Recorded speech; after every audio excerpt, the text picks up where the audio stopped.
Halo Sobat Kanal, selamat datang kembali di Farmakologi Mudah dan Praktis bersama saya, Dwi Aris.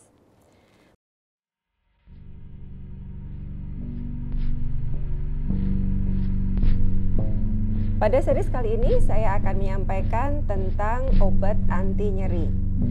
Pernah mengalami nyeri? Nah, pada saat itu dokter bisa memberikan berbagai pilihan obat nyeri. Mana yang harus dipilih? Nah, kali ini kita akan membahas obat-obatan anti nyeri yang ada di dalam golongan AINS atau anti-inflammatory non-steroid. Dalam bahasa Inggris kita sering mengatakan sebagai NSAID atau non-steroidal anti-inflammatory drugs. Kenapa obat antiinflamasi digunakan sebagai anti nyeri?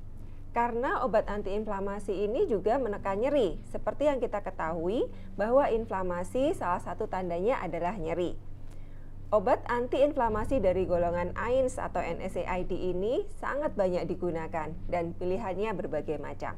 Seperti yang kita tahu, ketika jaringan mengalami kerusakan, maka fosfolipase A akan membantu pelepasan asam arakidonat. Asam arakidonat ini berasal dari membran sel yang rusak. Asam arakidonat merupakan substrat dari enzim siklooksigenase atau kita sering sebut sebagai COX. Enzim COX ini setidaknya ada dua yang banyak bermanfaat di dalam tubuh kita dan banyak diketahui. Yang pertama adalah COX-1. COX-1 ini adalah enzim yang fungsinya adalah mempertahankan homeostasis tubuh sehingga dia terus-menerus diproduksi. COX-1 akan mengubah asam arakidonat menjadi berbagai macam prostaglandin yang berfungsi untuk mempertahankan fungsi tubuh. Yang pertama adalah prostaglandin E2. Prostaglandin E2 ini berfungsi untuk menjaga integritas mukosa di lambung. Kemudian juga ada tromboksan A2. Tromboksan A2 ini berfungsi untuk membantu penjendalan darah atau agregasi trombosit. Selanjutnya, kita juga mempunyai prostaglandin I2. Prostaglandin I2 ini membantu untuk homeostasis dari ginjal. Setelah itu, kita punya siklooksigenase 2 atau COX-2. Tidak seperti COX-1 yang fungsinya adalah membantu homeostasis tubuh dan terus diproduksi. COX-2 ini muncul terutama pada saat ada kerusakan jaringan. COX-2 akan merubah asam arakidonat menjadi prostaglandin yang berfungsi untuk memunculkan tanda-tanda inflamasi, termasuk diantaranya adalah nyeri. Oleh karena itu, bisa kita bayangkan bahwa obat-obatan anti nyeri bertujuan untuk menghambat kerja dari COX-2.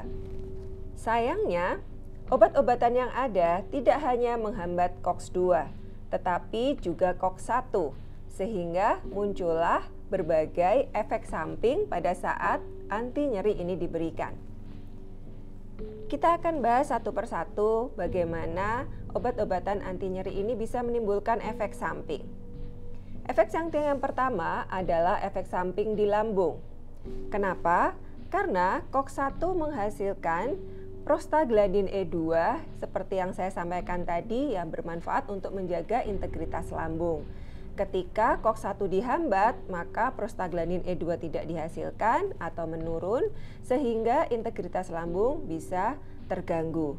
Oleh karena itu, beberapa obat anti nyeri bisa menimbulkan kerusakan pada lambung dengan gejala seperti nyeri di lambung sampai kemudian ada perdarahan bahkan bisa sampai perforasi. Efek samping yang berikutnya adalah efek perdarahan. Kenapa bisa terjadi perdarahan? Karena COX-1 juga berfungsi untuk menghasilkan tromboksan A2. Tromboksan A2 berfungsi untuk membantu agregasi dari trombosit. Sehingga hambatan pada tromboksan A2 ini bisa menyebabkan gangguan dari agregasi trombosit. Akibatnya bisa terjadi pemanjangan waktu perdarahan. Efek samping selanjutnya adalah efek samping pada ginjal. Seperti yang kita telah ketahui tadi, bahwa COX-2 juga menghasilkan prostaglandin I2. Prostaglandin I2 ini bisa melancarkan peredaran darah di dalam ginjal. Meskipun bukan faktor utama, apabila peredaran di ginjal ini mengalami penurunan, bisa menyebabkan gangguan fungsi ginjal, terutama pada orang-orang yang sebelumnya sudah mengalami gangguan fungsi ginjal. Sehingga pemberian obat-obatan anti nyeri ini harus dilakukan dengan hati-hati pada orang-orang yang mempunyai faktor resiko gangguan fungsi ginjal.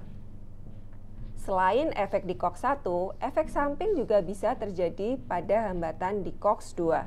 Memang, COX-2 ini adalah target untuk anti nyerinya.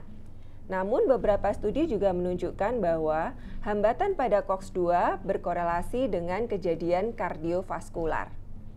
Kenapa bisa begitu? Mari kita lihat lebih dalam di pembuluh darah koroner. Pembuluh darah koroner adalah pembuluh darah yang mensuplai oksigen di jantung. Dia harus lancar gitu ya, tidak boleh ada sumbatan sehingga aliran oksigen ke jantung itu cukup. Nah, untuk menjaga ini diantaranya ada COX-1 dan COX-2. COX-2 itu berfungsi untuk vasodilatasi dan menghambat agregasi trombosit. Sedangkan COX-1 itu berfungsi untuk vasokonstriksi dan juga menyebabkan agregasi trombosit.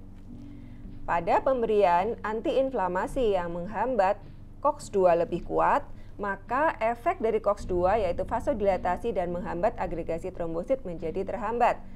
Efek dari COX-1 menjadi lebih kuat, akibatnya pembuluh darah koroner menjadi lebih sempit, sehingga resiko untuk terjadi serangan jantung iskemik menjadi lebih tinggi.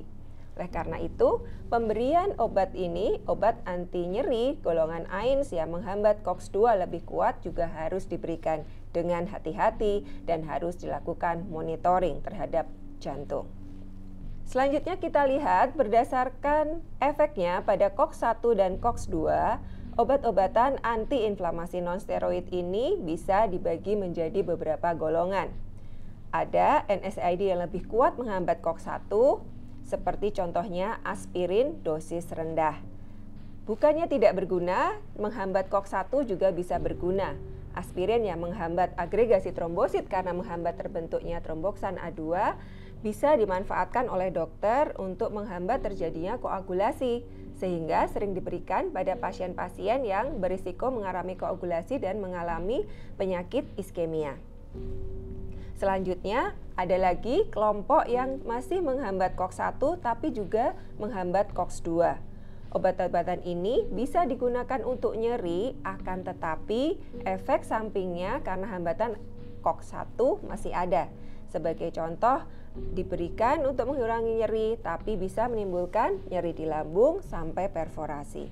Selanjutnya ada yang golongan yang menghambat COX-2 lebih kuat meskipun masih menghambat COX-1. Contohnya adalah diclofenac.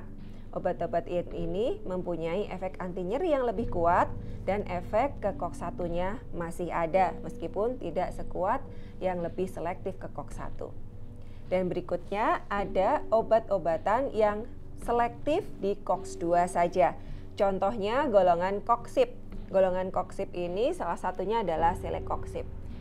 Tidak selalu aman seperti yang kita sudah bahas sebelumnya. COX-2 selective inhibitor ini punya juga resiko untuk menyebabkan cardiovascular disease.